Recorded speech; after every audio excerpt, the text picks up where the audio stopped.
Something I'm not kidding when I say this, Swag.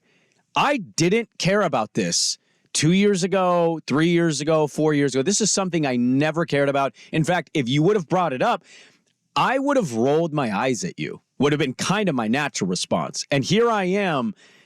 I'm becoming Andrew Nemec. I'm becoming obsessed with this. The Reese's Senior Bowl in Mobile, Alabama. It's becoming an event. And and you can certainly say, Sprague, really? Yes, it has been. It feels like the last 4 to 5 years, and it's always mattered to the NFL people, it's becoming like a combine. And well, it could very well take the place of there's talk that the combine is no longer necessary. This feels like it is replacing the combine. They're actually in they're not in full pads, but they're in shoulder pads, helmets. They're running routes.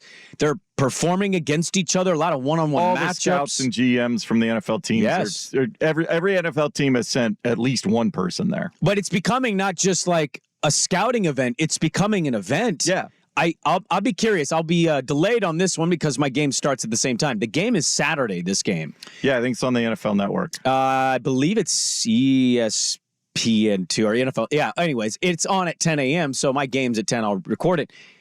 I'm curious to see how full it gets. The media hordes are down there. It's like Radio Row. It's becoming and replacing the NFL combine. Network's broadcasting live from there. I know ESPN has people down. I don't know if they're live broadcasting, but they're doing hits from their guys down there. Oh, man, there's everybody is down there right now, and the local products are showing out. I read a blurb yesterday from Matt Miller, Joe Milton, Spencer Rattler, Michael Pratt, that's the guy from Tulane, and Carter Bradley from South Alabama all ran quarterback drills. He said all of them combined were worse than either Penix or Nix. Yeah. Like, that's how much better Penix and Bo Nix have been playing and performing in front of all the scouts and the media types. Also, I've seen some one-on-one lineman drills, which I like that, too. The offensive lineman against the defensive studs.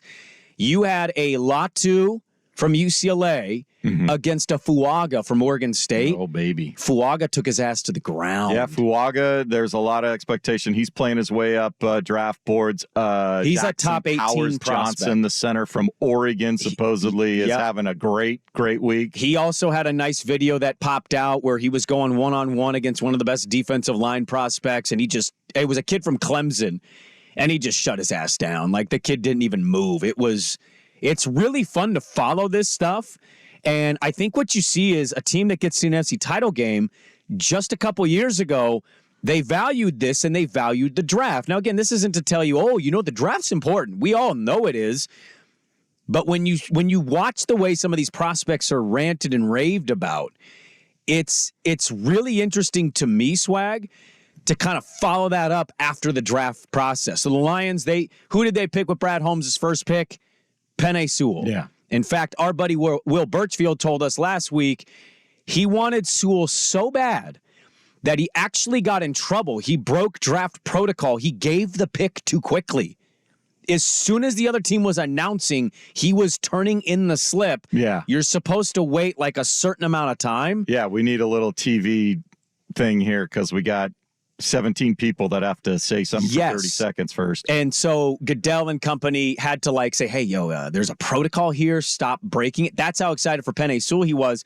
Here was Daniel Jeremiah, who does a great podcast with Bucky Brooks, Move the Sticks, covers this stuff. He was asked what team on the NFL Network, what team, Swag, can be the Detroit Lions from that draft where they go get St. Brown and Penei Sewell and Derek Barnes. What team can be that team that makes this draft and then just a short couple years later might find themselves in an NFC title game? Here was Daniel Jeremiah's answer. To me, I would bet on Washington. I like where they are in this draft. You're picking number 2, so you can solve the quarterback situation there. Jade Daniels, Drake May, they'll get either one of those guys would be a huge get.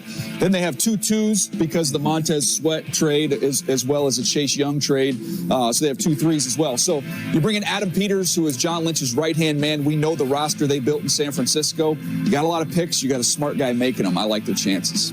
We talked about that a little bit yesterday, didn't we? What's the better job? And Daniel Jeremiah and the commies, he's picking Washington there. Ben Johnson did not want to leave. No, Ben Johnson said thanks, but I'll stick here with the Lions one more time, see if we can't take it one step further and see what other opportunities might be available next year. It's not even it broke at like 9:08 or whatever. I know. It's not even an anti-Seahawk thing. I think Seattle's a good job.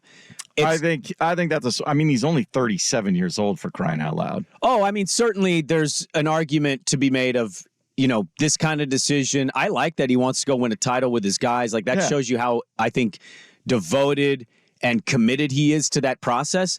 But what I'm saying is, this is why I picked Washington yesterday. It's, again, not about a Seahawk thing.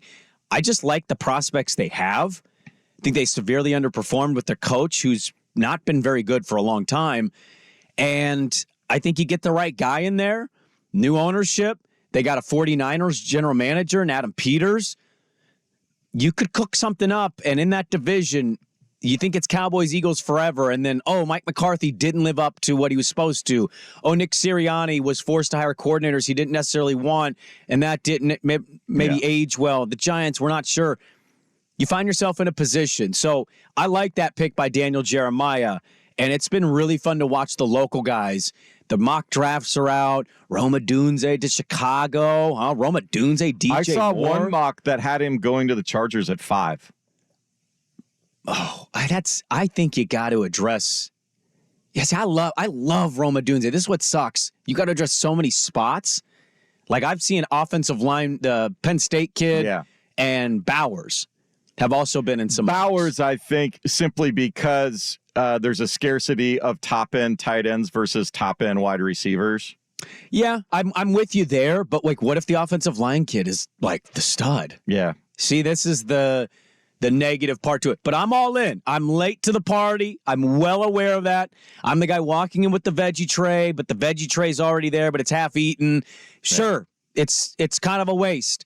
But I'm here and I want to party. I'm down. I'm here. You want to get to Alabama's Gulf Coast. I told you this yesterday. It's like the South's version of the French Riviera. Big B1G Media Days rapidly approaching, just a few months out. And that's going to be a massive deal. It's Oregon, Washington's, first year there. I actually want us to go to Mobile, Alabama next year for the Senior Bowl. I want to go experience it. There you go. I want to walk around, shake hands, kiss babies, beg people to be on my radio show. Like, I want to be it. I want to be there. Eat a Reese's peanut butter cup. Feel like I've accomplished everything in my life. There you go. I'm consuming this content every day. So the Senior Bowl's got me. I finally got the Senior Bowl. I think it's replacing the Combine. It would be a better replacement. You're actually getting a game. The Combine is just... How high can you jump? And everybody does pro days. Well, yeah. So you're going to just do the pro days and then focus on the Senior Bowl. I mean, look at Jacksonville. Walker's not a bad player, but like, he beat out a Hayden Hutchinson for the number 1 pick because his test results at the Combine. Yeah, I know. He was so fast and jumped so high. It's like, okay. Hayden Hutchinson, pretty good. The bigger thing is getting all the measurements, getting the medical information, and the interviews. That's really the biggest piece of the puzzle. Penix is trying to get that narrative like, I know I've had some bad knee injuries, but like, I'm ready to go. He was throwing darts. Bo Nix was throwing darts.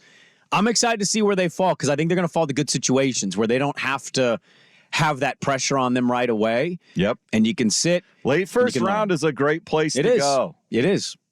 We'll see what happens with that.